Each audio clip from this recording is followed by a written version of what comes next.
Hello, this is Zack with Zack Talk Shop, and we're back to you again, hoping to entertain you and, if by accident, educate you. You're not going to be educated, so I don't know why I said that. So if you got turned on to this for the possibility of education, you can go ahead and turn to HVAC school. You are meaning to go to HVAC school. That's where you wanted to go. I don't know why you hit this button, but that's fine. Speaking of other podcasts out there, other HVAC podcasts and podcasts in general, a lot of guys out there are really good podcasters and will teach you lots of great things and what is called best practices. The best practices are a set of ideals and practices and methods that adhere to the highest standard of integrity and process within any fixed set of objectives. Let's say HVAC sales best practices might be to say, hey, I've got 3 options for you.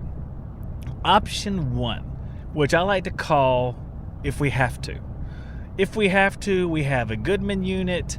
It's already leaking. I don't even know. You haven't selected which one you want yet, but I can go ahead and tell you it's leaking. It's a Goodman unit that's leaking somewhere in a warehouse somewhere right now from the 4th to the top U-bend on the condenser coil. It's already leaking somewhere, and the evaporator will be leaking in a moment as soon as it's hooked up.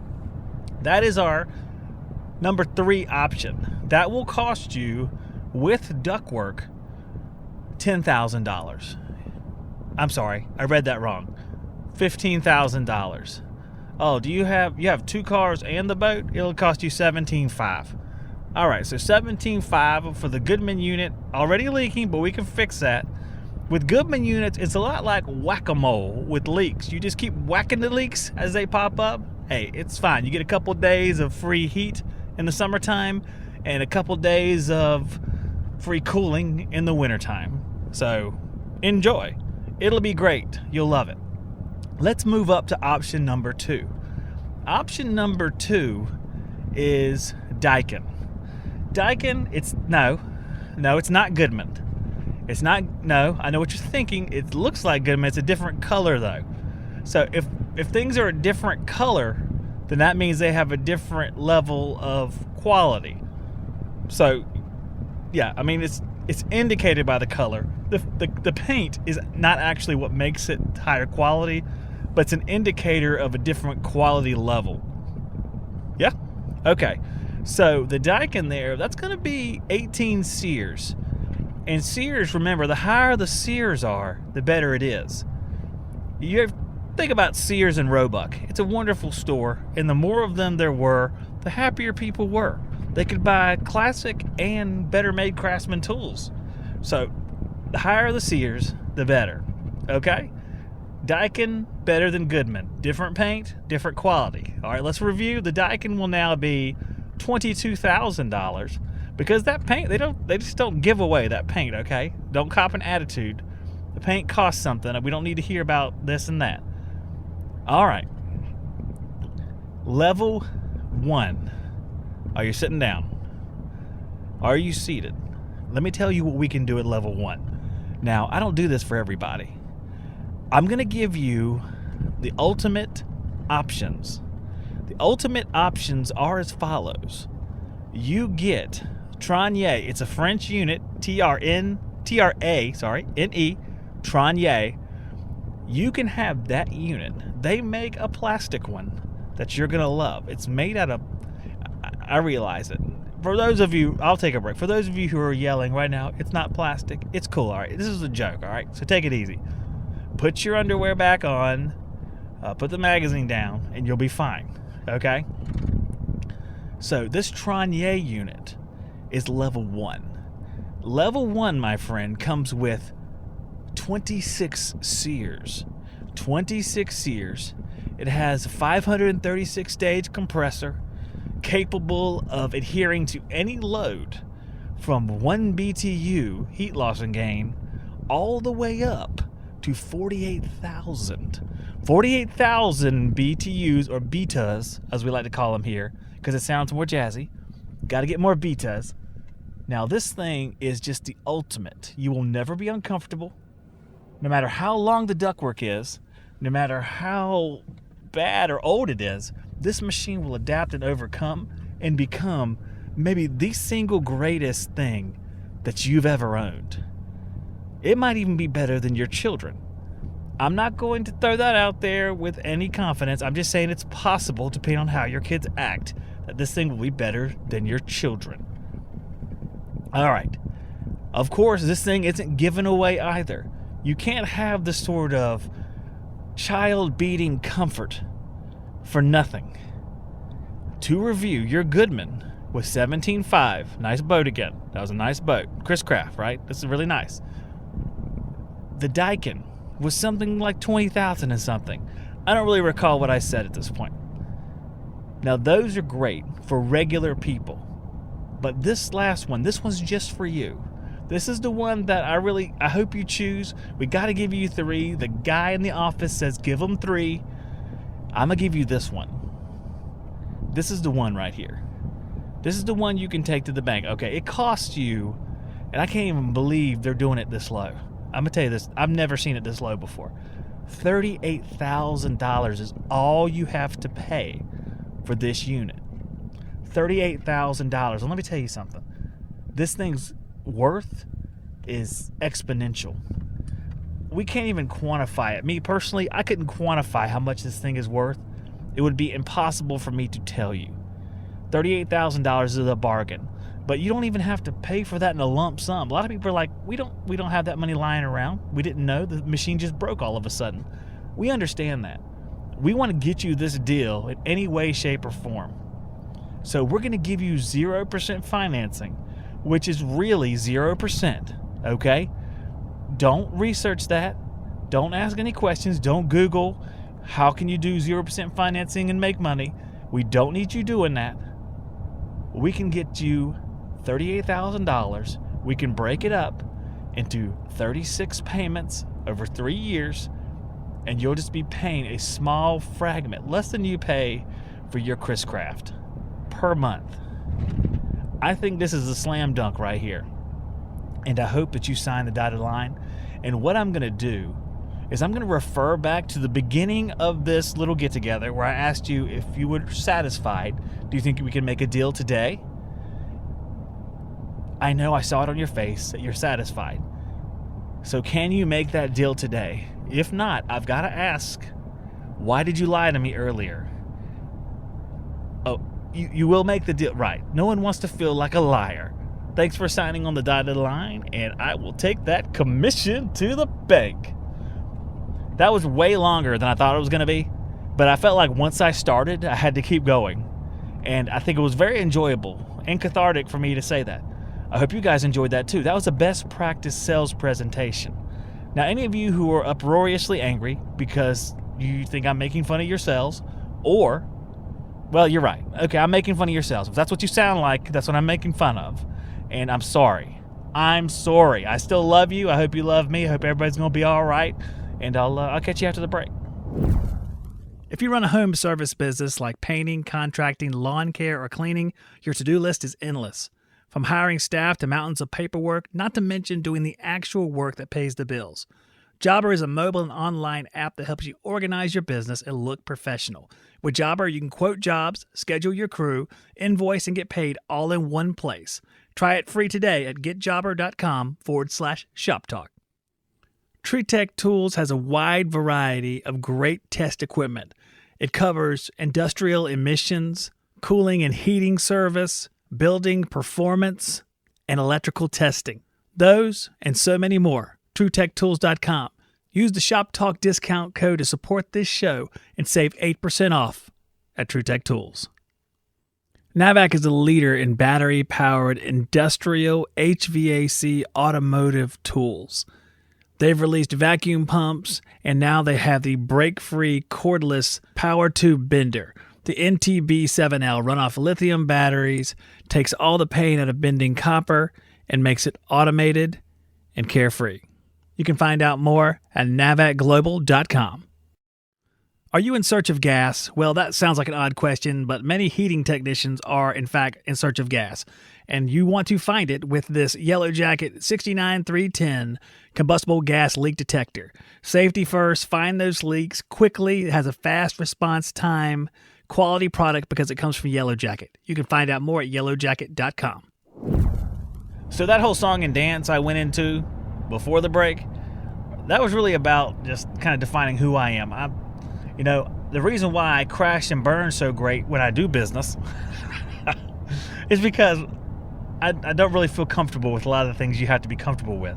So one of the things that I don't do as well as I should is I have a temperament that's improved with age. It's improved, but back in the day it was not that great. And back in the days when I was in business, I had a customer that had a Goodman unit that I installed on purpose. I was young and dumb. It was 2009, guys. It was a long time ago. It was 15 years ago. I installed this Goodman unit, and it broke the next week. The defrost board was bad. So I replaced the defrost board, no problem. Then the heat strips went bad. Replaced the heat strips. I forget which part of the heat strips were the issue, but I had to replace them. Then we got into it's leaking refrigerant. You know it's leaking refrigerant. So I had to replace the evaporator coil. And at that point, these were under warranty. I had to charge for labor because the last one was out of my labor warranty. But the guy, when he was done, he didn't want to pay after I was finished, which irritated me. So my response to that is, I no longer am your customer since you don't want to pay your bill. This guy had been through hell with the unit that I installed. This is the question you can ask, and you can send me an email, you can comment, write me a letter, whatever. What would you have done in that situation? He didn't pay. To me, you got to pay. It's kind of shady because you did it after the work. Because you wanted the work done, I guess. Because if you would have told me that beforehand, I'd be like, well, I'm not going to do the work. Thanks anyway.